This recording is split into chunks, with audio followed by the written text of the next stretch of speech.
Okay. Ini track ke-9. Erwan akan explain more about it. Please, Erwan. Okay, track ke-9 adalah satu lagi perkongsian ilmu daripada Al-Fadhil Al-Ustaz Iqbal Zain Al-Jauhari, yang kita orang gelarkan dia dalam album ni The Iqbal Zain.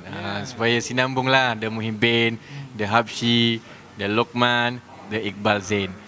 Lepas tu perkongsian ilmu ni yang kita orang kalau perasan kita selitkan di antara lagu-lagu antara track-track lagu, disebabkan kisah dia macam ni. Kita orang masa tu lagu semua dah siap, kita bagi dekat Ustaz Iqbal.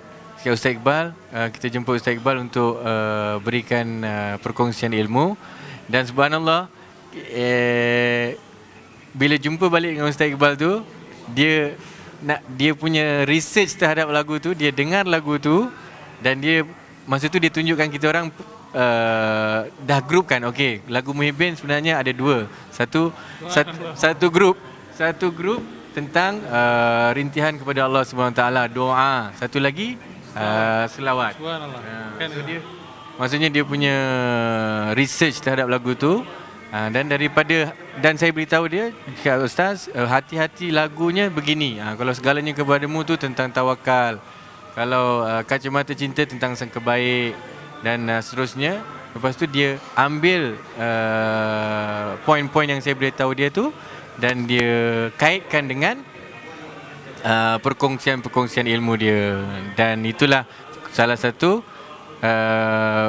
salah satunya adalah soal jawab yang kita namakan soal jawab mahabbah, insya-Allah.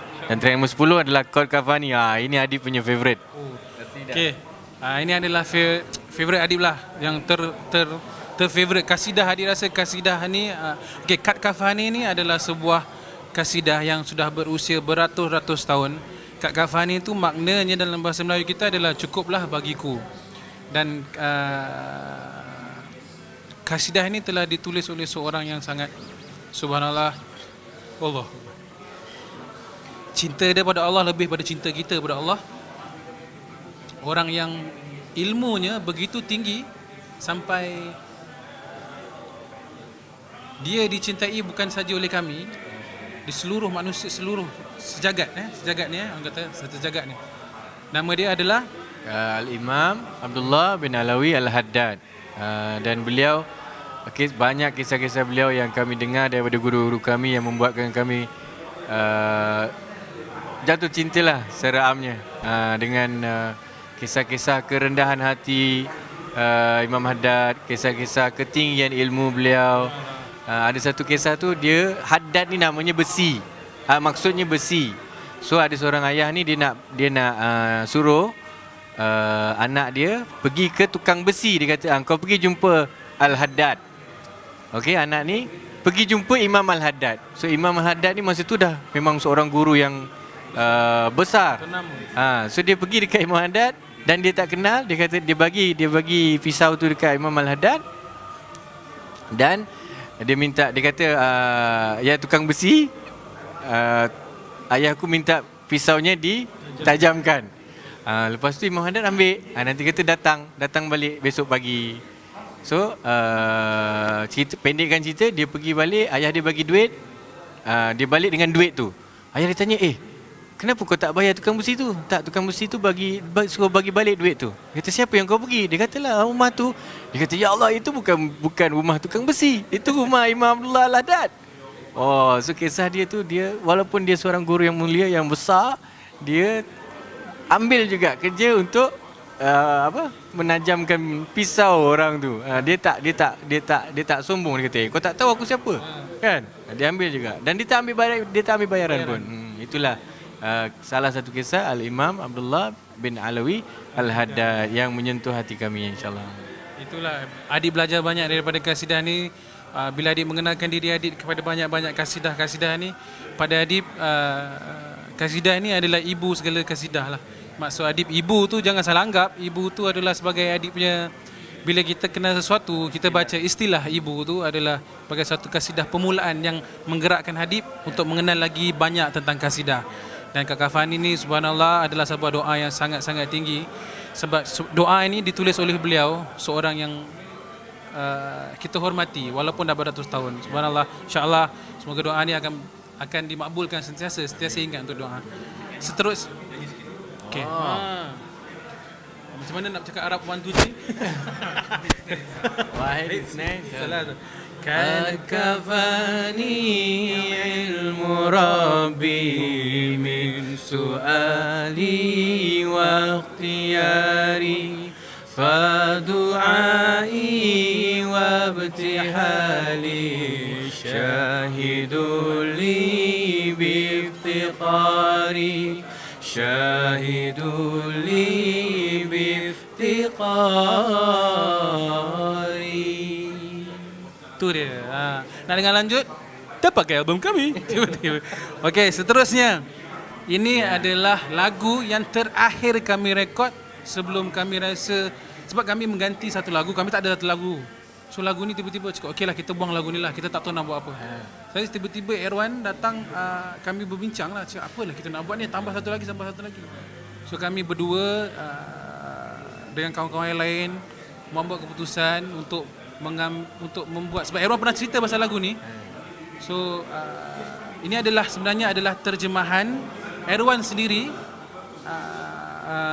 untuk membezakan lagu Kad Kafani, untuk mencerita dalam bahasa Melayu tentang apa maknanya Kad Kafani. So Erwan menulis cerita ni dalam bahasa Melayu untuk orang senang fahami. Tajuk lagu ni adalah Cukuplah Bagiku, dan lagu ni di feature bersama, kami menjemput sahabat kami La Ahmad untuk menyanyi bersama-sama. Dan lagu ni juga menjadi pilihan untuk buat video klip.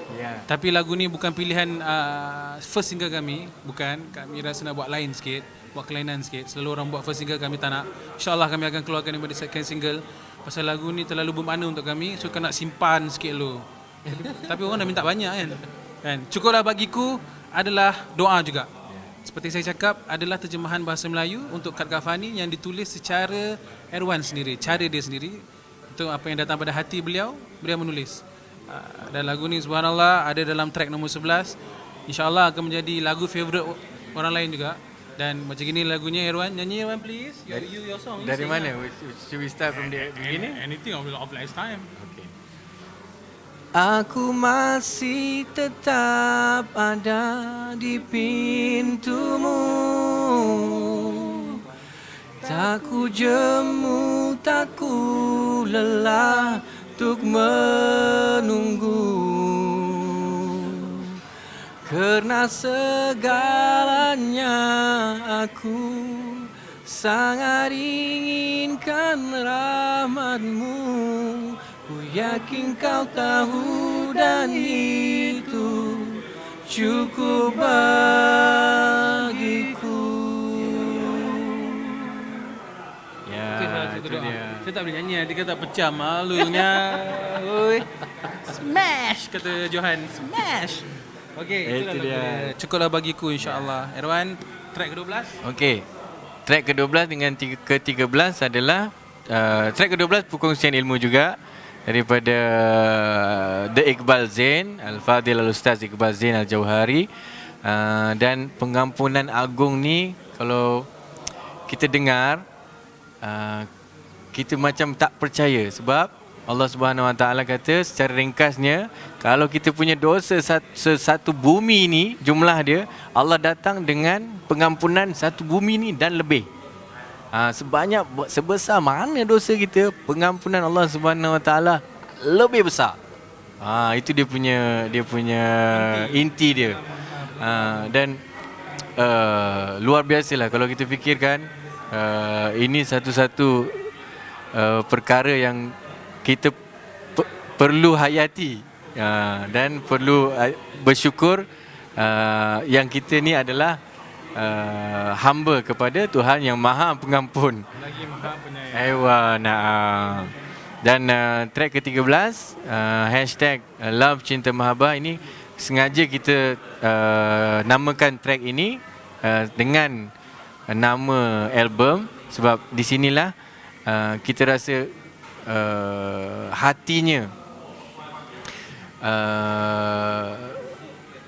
pencinta, seorang pencinta tu, because ia akan bermula dengan satu persoalan dalam hati.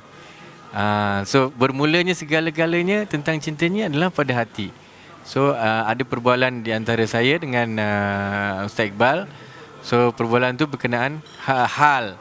Kita nak menunjukkan hal seorang pencinta tu mana bila dia dah jatuh cinta, dan dia nak melakukan perkara-perkara yang akan menggembirakan, yang akan mendapatkan cinta yang dicintai. So di situ ada perbualannya tentang love, cinta, mahabbah. Dan sebelum tu saya nak perkenalkan, orang mesti nak tanya siapa ni Iqbal Zain ni. Ustaz Iqbal Zain apa nama penuh dia? Al-Jauhari. Dia ni yang baru-baru ni orang duk sibuk menggelarkan dia dengan satu nama yang saya rasa pedas untuk diri kita mendengar. Saya sebagai orang Melayu ataupun orang yang kita panggil diri kita Muslim, sangat tersentuh dengan perkataan orang Muslim sendiri panggil dia sebagai Muslim. Perkataan tu sangat saya tak suka sangat sebab dia berkenaan dengan sewaktu terjadinya event wow, I want to touch a dog. Dan dia adalah ustaz yang mereka duk sebut-sebut dalam Facebook tentang beliau. Dan saya sebagai orang yang tahu siapa sebenarnya Ustaz Iqbal Zain ni, dia bukan seperti mana yang korang sangka. Iqbal Zain ni, Ustaz Iqbal Zain adalah sebaik-baik manusia yang saya rasa saya kenal. Dan beliau memberi ilmu yang sangat bermanfaat. Jadi kalau awak rasa dia salah, subhanallah, dengan cara dia sendiri, dia menerima apa kata orang. Bolehkah kita menerima apa cemuhan orang tentang diri kita? Kita tak boleh. Tapi dia dicemuh oleh orang-orang, tapi jawapan dia senang. Pada saya, jawapan dia senang. Ya, subhanallah, susahnya nak dapat gelaran tu. Dan inilah ada Ustaz Iqbal Zain Al-Jauhari yang saya hormati. Kalau nak tahu lebih lanjut, cari kat Facebook Ustaz Iqbal Zain Al-Jauhari. Dia ada ustaz yang baik. Cuba dengar dia cerita kisah dia lah.